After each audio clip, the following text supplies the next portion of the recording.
Senhoras e senhores, estamos de volta. Mais um Bora Apostar pela Carecone TV. E antes de mais nada, deixa o seu like e se inscreve no canal. Não quero papo contigo não se você não deixar seu like, hein? Fortalece o canal aí. A gente não falou ontem sobre a convocação para a seleção brasileira. Carlo Ancelotti chegou, não assistiu nada, não conhecia ninguém, falou, quer saber? Vou convocar uns malucos aí. E aí eu te pergunto, eu quero que você deixe aqui nos comentários, porque aí no próximo programa a gente fala sobre isso. Você acha que essa convocação do Ancelotti, com muitos, né, todo mundo fala em renovação da seleção, eu chamo muitos caras já experientes. Essa convocação, foi ele mesmo que escolheu ou foi a comissão que já estava ali de olho e falou, ó, Carlão, chama esses caras aqui que é sucesso, mano. Chama esses caras aqui e aí depois você acompanha para você fazer a próxima, mas essa aqui vem com o pai que o pai sabe o que que é. E ele só falou, beleza, eu assino. E convocou. O que que você acha? Carlo Ancelotti realmente já estava olhando os brasileiros jogar ou convocaram para ele e ele só assinou? Vamos dar uma olhada aqui e aí vocês me falam o que que vocês acham. No gol, Alisson do Liverpool, Bento do Al Nassr e Hugo Souza do Corinthians. Eu não tenho acompanhado o Bento, o Alisson fez uma temporada boa, foi campeão, claro, né? Fez uma boa temporada. E o Hugo Souza, cara, se não fosse ele, o Corinthians já só tava jogando o brasileiro lutando para não cair já. O Hugo Souza, para mim, tá numa excelente... É o melhor goleiro do Brasil? Não é, mas a fase no momento ele tá incrível. E é um goleiro muito bom, rápido, alto. É excelente. Eu concordo muito aqui com os goleiros. Defensores, Alex Sandro do Flamengo e Alexandro do Lille. Eu já não teria convocado os dois juntos, porque você vai chamar um, o outro vai olhar, vai dar uma confusão. Por esse motivo, não deveria ter chamado o Alex Sandro e o Alexandro. Vamos lá, Alexandro do Flamengo, Alexandro do Lille, Beraldo do PSG, Carlos Augusto da Inter de Milão, Danilo do Flamengo, Léo Ortiz do Flamengo também, Marquinhos do PSG, Wanderson do Mônaco e Wesley do Flamengo. Vocês não acham que tem muito do Flamengo aqui, hein? Ou o Ancelotti só viu esse jogo ou tem alguém do Flamengo lá falando, convoca esses caras aqui que é sucesso, hein? Meio campista, Andreas Pereira do Fulham, jogando bem. Andrei Santos do Strasbourg, não tenho acompanhado. Bruno Guimarães do Newcastle, tá jogando bem. Casemiro do United, voltou a jogar bem o Casemiro no finalzinho do campeonato ali. Realmente tá merecendo essa vaga. Ederson do Atalanta e Gerson do Flamengo. Mais um Flamengo, ô Carlão? Como assim? Vamos jogar de preto e vermelho listrado também? Atacantes, Antony do Betis, tá voando o Antony, né? Foi só sair do United que ele voltou a jogar bem pra caramba, merece. Antony do Betis, Estevão do Palmeiras. Não sei, hein? Moleque, é bom? É bom, mas não sei. Eu acho que tem muita gente grande aí por trás querendo que o Estevão dê certo. Acho que não sei, mano. Martinelli do Arsenal, show. Matheus Cunha do Wolverhampton também jogou muito essa temporada. Rafinha do Barcelona nem se fala, né? Para mim o melhor jogador em atividade do Brasil, o melhor brasileiro em atividade, se não o melhor jogador em atividade no momento. Jogou demais essa temporada, merece até La Bolita de Ouro, hein? Richarlison do Tottenham, sério mesmo? Pombo, Carlão. E Vini Júnior do Real Madrid. Tá, beleza. Vini também merece estar ali. O que você achou desses malucos aí? Você acha que a seleção vai conseguir? Assim, o time é muito bom, né? Você vê que individualmente os caras são todos muito bons. Será que Carlo Ancelotti vai conseguir fazer todo mundo jogar bem? Cenas dos próximos capítulos. Vamos aguardar. O que vai acontecer? Próxima segunda-feira já vão se apresentar e vão se preparar no CT do Corinthians. E aí depois vai para Guayaquil. Um destaque que todo mundo está falando. Cadê o Neymar? Cadê o Neymar? Onde está o menino Ney na nossa seleção? Não tem menino Ney, tá? O Carlo Ancelotti foi obrigado a falar sobre isso. Se eu fosse ele, ia falar assim: não chamei mesmo, por quê? E só isso, não tem que dar satisfação. Mas ele disse que conversou com o menino Ney. Falou: olha, eu liguei pro Neymar, troquei uma ideia com ele. Ele veio de lesão recente, não tem uma sequência grande de jogos, então a gente achou melhor no momento não chamá-lo, né? Não chamá-lo. Algumas curiosidades. O jogo contra o Equador agora. O Rafinha não vai poder jogar, ele está suspenso, ele tomou um segundo cartão amarelo no último jogo da seleção. E é isso. Neymar não joga, não foi convocado. Não está bem fisicamente, né? Nos últimos 10 anos aí o Neymar... Desculpa, brincadeira. Nos últimos anos o Neymar vem sofrendo muitas lesões, não tem tido uma sequência grande. Veio para o Santos porque o futebol brasileiro é mais leve, mais suave. Vamos ter uma sequência aqui para voltar à seleção. Não conseguiu, já se machucou. Então não vai para a seleção, não merece. Tá lá, não que não seja um grande jogador, mas no momento não tem sequer condições físicas para disputar nenhum jogo, nem pelo Santos, que dirá pela seleção brasileira. Falando em Santos, eu vi um repórter muito sério falando times que venceriam o Santos hoje. Aí ele colocou lá a Portuguesa, daqui de São Paulo, a Portuguesa Santista, a Portuguesa do Rio de Janeiro, a Pizza de Portuguesa, a Portuguesa, mãe do dono da pizzaria. Eu achei aquele vídeo maravilhoso. A avó do Luiz, que era portuguesa. Aí ele fala assim: o Sub-21 do Santos, o time da Interclasse dava um pau no Santos. Eu achei, é um vídeo maravilhoso. Eu vou mandar pro Ricardo para ele poder me xingar um pouco depois. Mas vamos lá, chega de enrolação, vamos pro jogo. Eu sei que você já deixou seu like, não deixou? Claro que deixou. Claro que deixou. Você deixa o joinha aí, fortalece o canal. Agora sim, bora falar de jogo, porque o próximo campeão da Libertadores, o virtual campeão da Libertadores, joga São Paulo e Talleres Córdoba. São Paulo joga em casa. São Paulo que, como eu falei, vai ser o próximo campeão. Tá muito bem na Libertadores o São Paulo.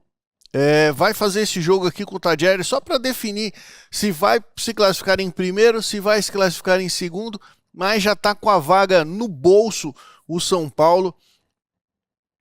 Tira um pouquinho aqui minha tela, Luiz, só para eu poder dar uma olhada aqui em algumas informações do São Paulo. O São Paulo que ainda não perdeu na Libertadores, né? Time bom, time copeiro demais. São 3 vitórias e 2 empates. Contra o Talleres, inclusive, nós vencemos. Foi o primeiro jogo do São Paulo na Libertadores esse ano. Vencemos fora de casa.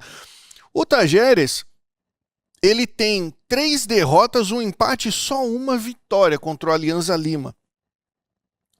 A tabela nesse momento no grupo D está São Paulo, super líder absoluto e magnânimo com 11 pontos, Libertad com 8, Talleres e Alianza Lima com 4. Talleres já está eliminado, não tem mais chance de se classificar nesse grupo aqui.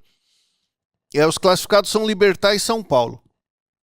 Como eu falei, é só questão de... O empate resolve para nós. Tá? O empate resolve para nós. São Paulo que vem de derrota em casa para o Mirassol, perdeu por 0-2. O Talleres vem de vitória no último jogo contra o Alianza Lima. O Talleres, ele tá jogando só a Libertadores agora. Então o último jogo dele foi justamente o jogo na Libertadores, dia 15. Então já tá um tempinho já sem jogar o Talleres, se preparando muito para essa partida aqui, 11 dias já, 12 dias sem jogar. São Paulo jogou esse final de semana com o Mirassol. Talleres volta a jogar só dia 12/7 contra o São Lourenço, ou seja, estão naquela pausa ali do campeonato argentino, que é tão confuso quanto o campeonato carioca. O campeonato argentino é uma bagunça. São Paulo não está no meio aí do Campeonato Brasileiro, inclusive está com problemas lá no Campeonato Brasileiro, precisa ganhar alguns jogos para subir, enfrenta o Bahia no dia 31. Então vão por esses jogos dessa forma. O Libertad, o Tajeres já está um tempão sem jogar, São Paulo jogou esses dias, mas perdeu jogando em casa. São Paulo que jogando em casa, nessa Libertadores, empatou com a Alianza Lima, empatou com o Libertad. O São Paulo só ganhou jogos fora de casa, cara. São Paulo não tá jogando bem em casa, não. Foi 2-2 com a Alianza Lima e 1-1 com o Libertad.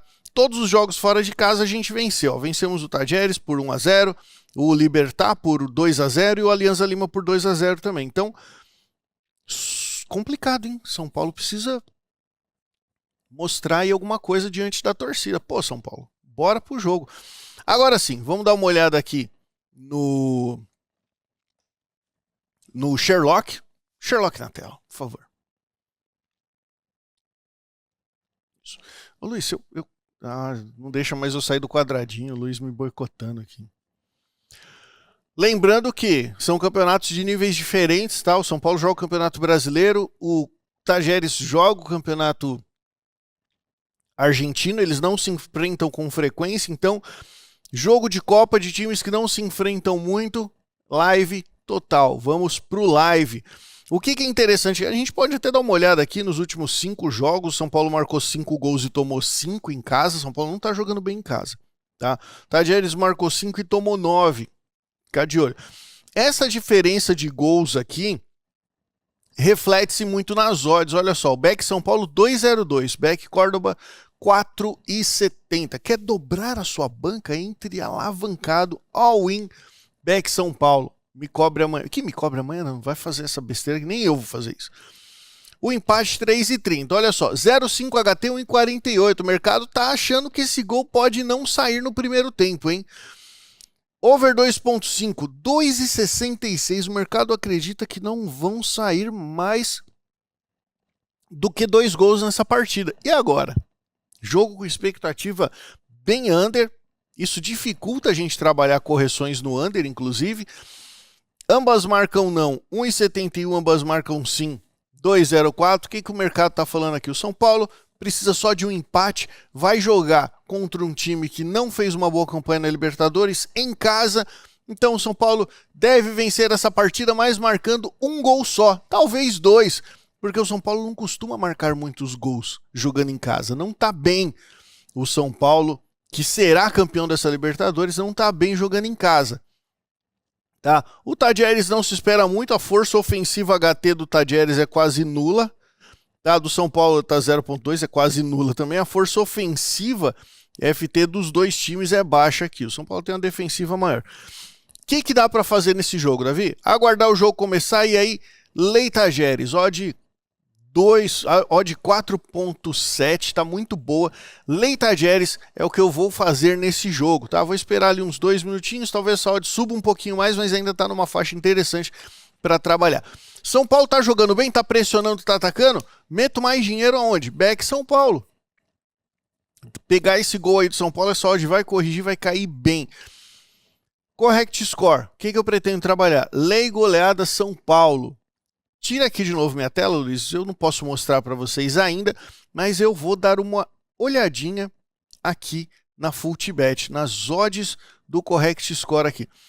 A goleada do São Paulo nesse momento está 29, ainda está com gap, ela deve cair um pouquinho para 24, 25, eu vou esperar ela cair e eu vou trabalhar esse lei goleada São Paulo sim, porque não. São Paulo não costuma golear ninguém, não costuma nem vencer partidas em casa, que dirá golear. 2-2 eu acho arriscado, São Paulo empata muito jogando em casa e pode ser arriscado. Até esse goleado eu vou esperar um pouquinho o jogo começar, mas o Lei Tajeres eu já vou iniciar pré-live em Lei Tajeres. Operações no Correct Score, talvez trabalhar um Lei 1-2, se o São Paulo estiver jogando bem, trabalhar essa goleada, mas é um jogo que, como o São Paulo não é um time que está amassando o pessoal em casa, não vou fazer nenhuma operação aqui já pré-live no Correct Score, só o Lei Tajeres Córdoba, certo? Agora, ainda na Libertadores, A gente tem o Botafogo contra a Corujinha, Universidad del Chile. Olha só que legal. Esse daqui a gente tem um gráfico bem interessante, mostrando o Botafogo melhor em todos os pontos do que o seu adversário. Tanto na força ofensiva FT, HT, forças defensivas também. Botafogo bem melhor. Tanto é que a odd está 1,53. A do Universidade do Chile está 5,10. Tira aqui rapidinho, ô Luiz, a minha tela. Eu vou deixar a Fultibet aberta aqui no jogo dos meninos, para eu poder falar sobre o Correct Score já, tá? E como estão os times na Liberta? Universidade do Chile é o líder do campeonato, é o líder do grupo A. Tá? O grupo A é a Universidade do Chile, Estudiantes de La Plata, Botafogo e Carabobo. O Carabobo é o mais bobo dos caras. Tem um ponto. Foi boa essa, hein? O Carabobo tem um ponto só. O Botafogo e os Estudiantes tem 9. Universidade do Chile tem 10. Então, esse jogo aqui é um jogo importantíssimo, porque pode dar para o Botafogo a liderança do grupo. Tá? Um empate do Botafogo e uma vitória do Estudiantes de La Plata deixa o Botafogo fora. Agora, qual que é a questão? Estudiantes e Botafogo têm 9 pontos. Os dois têm 3 vitórias e 2 derrotas. O Botafogo marcou 7 gols e tomou 5. O Estudiantes marcou 9 e tomou 5 também. Então, a diferença entre os dois times é o saldo de gols. Tá? É o saldo de gols. Então, se os dois times vencerem as suas partidas, o Estudiantes pega o Carabobo, que tem 5 jogos e 4 derrotas e um empate, não venceu na Libertadores o Carabobo, marcou 2 e tomou 11 gols. Então, esse é o time que o Estudiantes vai pegar. E o Botafogo pega o líder do grupo. Ou seja, se os dois vencerem a partida, se os dois vencerem, o Botafogo se classifica, hein? Porque ele vai a 12 pontos. O Estudiantes também vai a 12, a Universidade do Chile fica com 10. O Botafogo só precisa dele, só precisa marcar muitos gols para assumir a liderança do grupo. Então, esse jogo, o Botafogo só depende dele para se classificar. Isso é bacana, isso é bem interessante. A gente tem uma expectativa alta de gols aí. Volta aqui para o Sherlock, Luiz. Então, olha só, Botafogo 1,53. Universidade do Chile precisa vencer também, porque senão pode ficar fora da próxima fase da Libertadores, pode sair da zona ali de classificação. Over 0,5, 1,40, jogo que os dois têm muito must win. Ambas marcam não 1,75, ambas marcam sim 2. Over 2,5, 1,92. O que o mercado está esperando aqui? Um jogo com muitos gols, porque o Botafogo precisa tirar 2 de saldo, além da vitória, para garantir a primeira colocação, ou seja, o Botafogo tem que marcar uns 4 gols pelo menos nessa partida. Tá? Vencer o jogo, marcar 4 e não tomar nenhum para dar uma distanciada. A gente tem o seu adversário lá que briga pela mesma posição, também indo atrás do Carabobo e querendo marcar muitos gols. Ou seja, o Botafogo, para não depender de ninguém, tem que aplicar uma goleada absurda no Universidade do Chile. E é isso que o mercado está mostrando aqui. Se ele está mostrando over 2,5 a 1,92 e o ambas marcam não a 1,75, ele está falando, olha, só o Botafogo vai fazer gol, mas segura porque ele vai fazer bastante gol. É isso que o mercado está esperando. O que eu vou fazer nesse jogo? Eu vou esperar para ver se o Botafogo realmente vai jogar para marcar esse montão de gol. Tá jogando em casa, precisa do resultado. Então, se o Botafogo estiver jogando bem, back Botafogo. Apresentou comportamento, eu tô lá, back Botafogo, tranquilaço. Posso trabalhar aqui a goleada do Botafogo, fica difícil, né?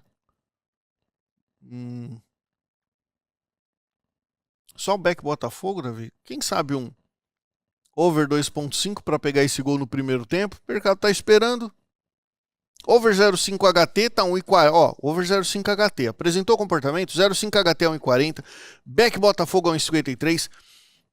Over 2,5 eu vou passar esse jogo, porque acho que a Universidade do Chile não vai facilitar também a vida do Botafogo, não. Tá? Mas não deve segurar o ímpeto do Botafogo, vai perder. Então, over 0,5 HT e back Botafogo para essa partida aqui. Dado must win.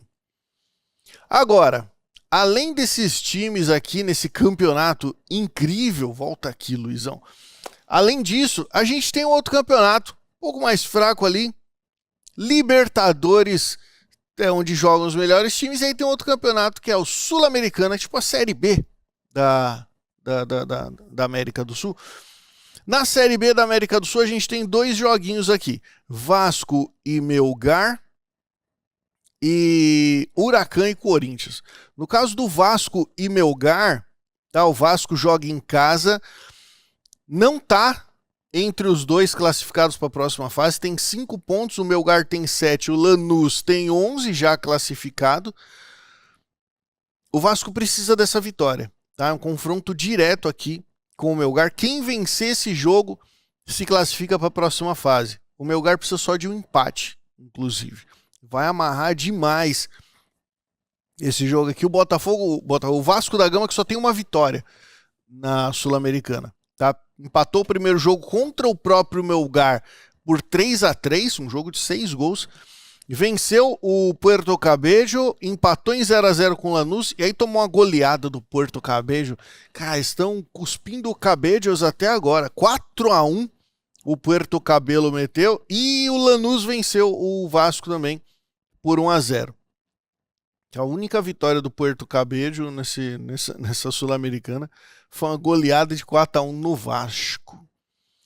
Então, o Vasco precisa muito dessa vitória, porque senão ele tá fora. E olha só, vamos dar uma olhada aqui no Sherlockito. O gráfico deles favorece muito o Vasco. Lembrando que são times que jogam campeonatos diferentes, com níveis técnicos diferentes. Então isso é bom ser ponderado também. Mas o Vasco, que joga o campeonato teoricamente mais difícil, força defensiva HT e defensiva FT do Vasco são muito boas. O Vasco não costuma tomar gols. Marca gol? Não marca também, mas não costuma tomar. Esse Vasco 1,45 aqui eu tomaria muito cuidado. Trabalhar jogo do Vasco é difícil. Eu fui trabalhar essa semana, eu só passei nervoso semana passada. 0,5 HT 1,40, over 2,5 a 1,16, o under a 1,77. O mercado não espera mais do que 2 gols nessa partida, mas acredita que o Vasco vence essa partida, marcando um gol e segurando ali, o Melgar também não pressiona. Eles tiveram um confronto de 3-3, o mercado tá achando que essa é porque essa vale mais, né? Quem vencer se classifica para a próxima fase, quem perder tá fora. Em caso de empate, o Vasco tá fora. Então, devido a esse must win do Vasco, tá jogando em casa, vem de uma fase Vasco, 1,45. O Melgar, 9,4. A odd do Melgar tá altíssima. O que dá para trabalhar nesse jogo? Se o Vasco não estiver bem, lei Vasco. Gemerson, desculpa. Se o Vasco não estiver bem, lei Vasco. Vamos trabalhar aqui o mercado de gols. Eu acho interessante pegar correções no under. A odd está 1,77. Acho bem interessante. E tá até um 0,5 HT se o jogo tiver movimentado. Não vou trabalhar back Vasco, porque ele não merece o meu dinheiro trabalhando em back Vasco. Da última vez eu passei muito nervoso nesse daqui. E o outro jogo da Sul-Americana, Luizão? O último jogo que a gente tem da Sul-Americana é Huracan e Corinthians. Huracan e Corinthians é o seguinte. O Huracan é um time da Argentina, fala espanhol, e você sabe, né? Em se tratando de Corinthians, falou espanhol perto deles, eles tremem. Corinthians tem 2 vitórias na Sul-Americana, está em segundo no grupo, com 8 pontos. O Huracan é o líder já classificado para a próxima fase com 11 pontos. Tá? O que pode acontecer aqui é o Corinthians ganhar marcando mais de 7 gols no Huracan e assumir a liderança do grupo, porque marcou, mas não vai acontecer, né? Não vai acontecer. Então o Huracan já se classificou em primeiro, já vai passar em primeiro, porque o Corinthians pode no máximo empatar em pontos com o Huracan, mas o saldo de gols é maior. O Huracan tem 8 gols de saldo, o Corinthians tem 1. Ou seja, não dá para pegar, não dá. Desculpa, corintianos. Ah, mas eu acredito. Não vai, esquece. Tá? Não, mas o Corinthians vai meter. Não vai. Pé no chão. Pode se classificar? Pode, porque só depende de vocês para se classificar. Tá? Se perder ou empatar e o América de Cali vencer o Racing, O Racing que tem 5 jogos e 5 derrotas, ou seja, o América de Cali deve vencer o Vasco. O Vasco, fã de time ruim, eu já falo do Vasco. O América de Cali deve vencer o Racing. Então o Corinthians precisa da vitória, senão vai ficar fora também da Sul-Americana. Não vai passar para a próxima fase. Ou seja, Corinthians vem com tudo, só que tem um problema aí. O Huracan, que é o time já classificado, joga fora, joga em casa. Né?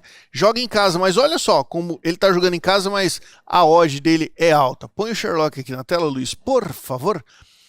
3,70 a odd do Huracan, 2,24 a odd do Corinthians. Ou seja, o mercado falou assim, ó, devido à necessidade de vitória do Corinthians, ele deve ir para cima e possivelmente vence a partida. Você confia, mercado? Claro que eu não confio no Corinthians. Por isso essa odd de 2,24. Essa odd, as duas odds acima de 2, o que é interessante fazer aqui? Lei ao pior time em campo. Corinthians está jogando bem? Lei Huracan. Huracan está jogando melhor? Lei Corinthians. Tá? Ou trabalha no back empate também, mas eu prefiro trabalhar no lei para pegar um golzinho do time que estiver jogando melhor. Baita jogo, over 0,5 HT 1,47. Eu acho uma boa porque o Corinthians precisa vir para cima e vai vir para... É que o Yuri Alberto perde muito gol, né? O Corinthians vem para cima, precisa desse gol, deve marcar no primeiro tempo. Se não marcar, vai abrir espaço para tomar uma bola nas costas lá ele e tomar um gol do Huracan. Então, 0,5 HT para mim tá interessante. Esse gol saindo no primeiro tempo, esse over 2.5 aqui que tá 2,56 vai cair muito. Tá? Então, se o jogo estiver maluco, além do 0,5 HT, eu vou pôr uma grana no over 2.5, porque tá bem alta, 2,56. Um gol aqui vai me pagar muito bem. Ambas marcam não 1,79, ambas marcam sim 1,93. Mercado acreditando que só um time vai marcar. Se marcar, vai ser o Corinthians, mas talvez ninguém marque gols. Isso é o que o mercado está falando, não sou eu, corintianos, por favor, não me deem hate aqui, porque eu tô falando que eu vou trabalhar provavelmente a favor do Corinthians esperando esse gol no HT. Tá, mas como eu falei, jogo de Copa, live total, esse jogo é às 9h30 da noite, você já vai ter feito um dinheiro no jogo do São Paulo, pega esse dinheiro para trabalhar o jogo do Corinthians, tá? Tem alguns outros jogos aqui, Lanús e Puerto Cabello, Libertad e Aliança Lima, América de Cali Racing, Carabobo Estudiantes, ou Estudiantes e Carabobo, River Plate Universitário e Independente Del Valle, o time do Suco, contra o Barcelona de Guayaquil, mas a gente não vai falar desses jogos, não, vamos falar só dos brasileiros, né? Então São Paulo, Vasco, Corinthians e Botafogo vão jogar e a gente vai estar trabalhando nesses jogos. Lembre-se, sempre tome muito cuidado com o dinheiro que você coloque no mercado. Primeiro que você tem que ser maior de 18 anos para apostar. Tá? Segundo, aposte com responsabilidade. Cuide do seu dinheiro, ele é sua ferramenta de trabalho. Tá? Cuide do seu dinheiro.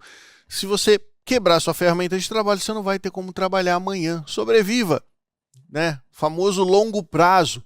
Pode ser que não dê boas operações amanhã, pode ser, e tá tudo bem. Você precisa sobreviver para o próximo dia. Você precisa ter dinheiro para poder trabalhar no outro dia.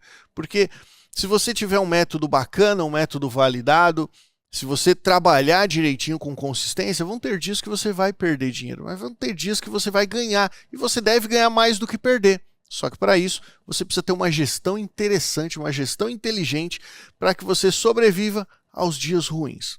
Fechou? Um abraço, bons jogos para todos vocês. Não se esquece de deixar o seu like aí, se você não deixou ainda. Não é possível que você vai deixar no finalzinho do programa só. Gostou do programa? Deixa o seu like, se inscreve no canal. Até o próximo e bora apostar.